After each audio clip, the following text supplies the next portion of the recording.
So I have with me now the Honourable Sandra husband, Minister of State in Energy and Business from the state of Barbados.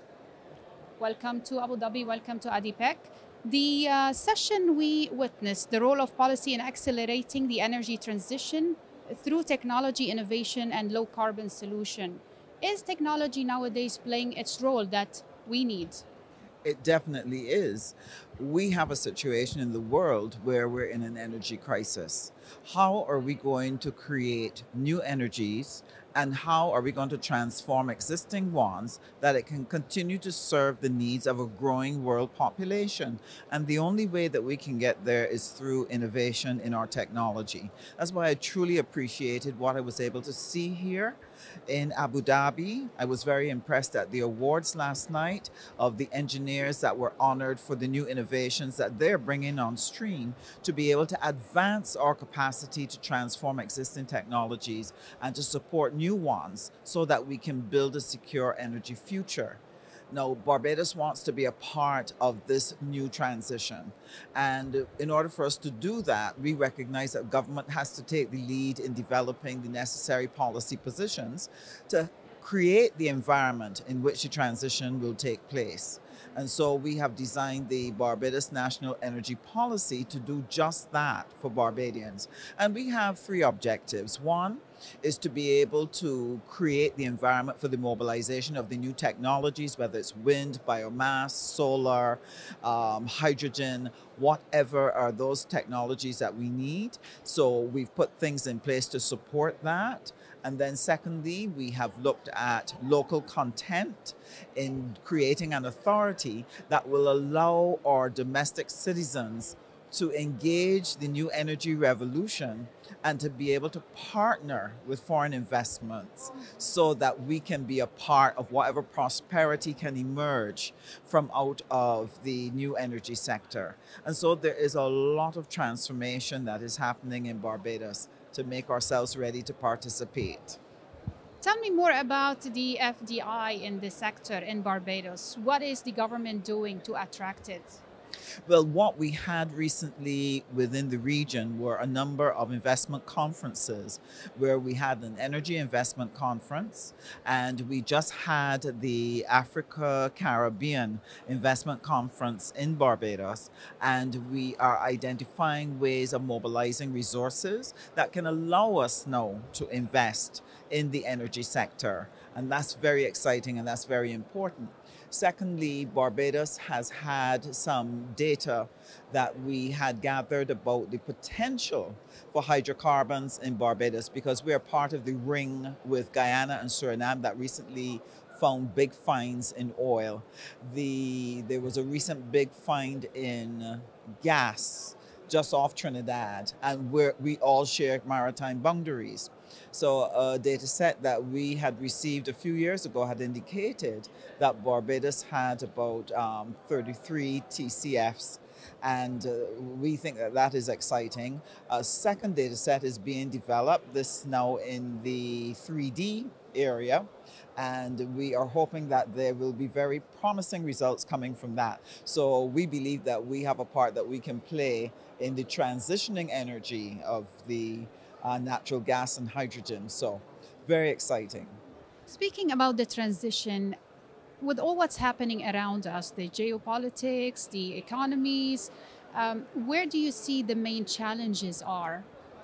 The main challenge that we have right now, because of the rising fuel prices, so many countries then having to make adjustments. We've just come out of COVID and everybody has had to respond to the immediate needs of their businesses and the immediate needs of the individuals. It has meant that some of the resources that might normally have come to assist developing countries would now have to be diverted in order to rebalance the developed nations' budgets. So what this means is that it makes it a little more challenging for us to be able to get the resources that we need in order to respond, whether it is in the development of our energy sector or in responding to the climate challenges, to get climate mitigation and adaptation.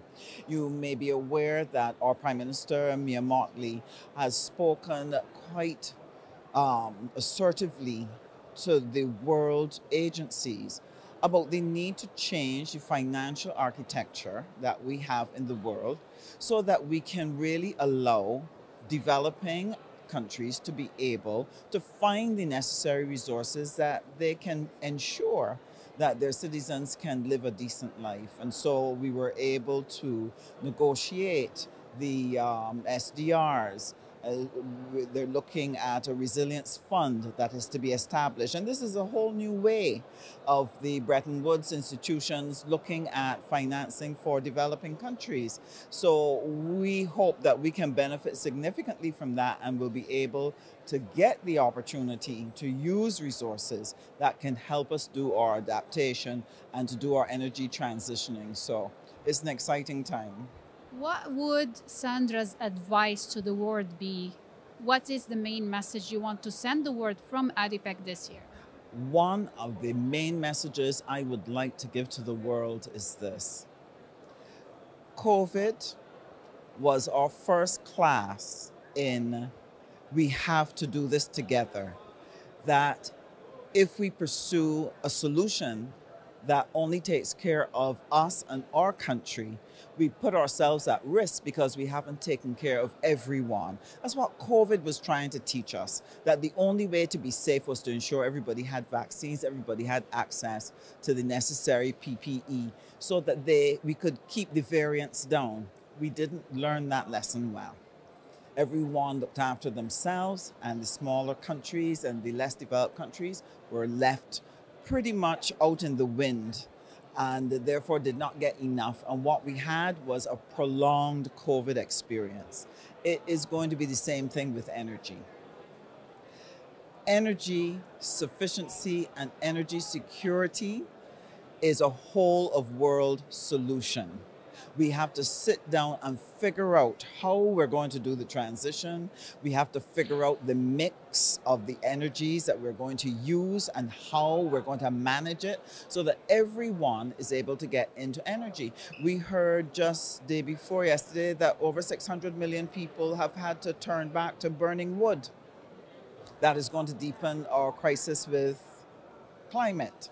And therefore, if we are going to remain safe in our developed world, we have to help the developing world to make the transition. So it is a whole of world approach. It's going to require a global solution. And I would urge every leader, I would urge every citizen, especially to insist that our world leaders come together and come up with a global solution that we honor every day, not only with our words, with our deeds, with our resources. Thank you so much. You're welcome.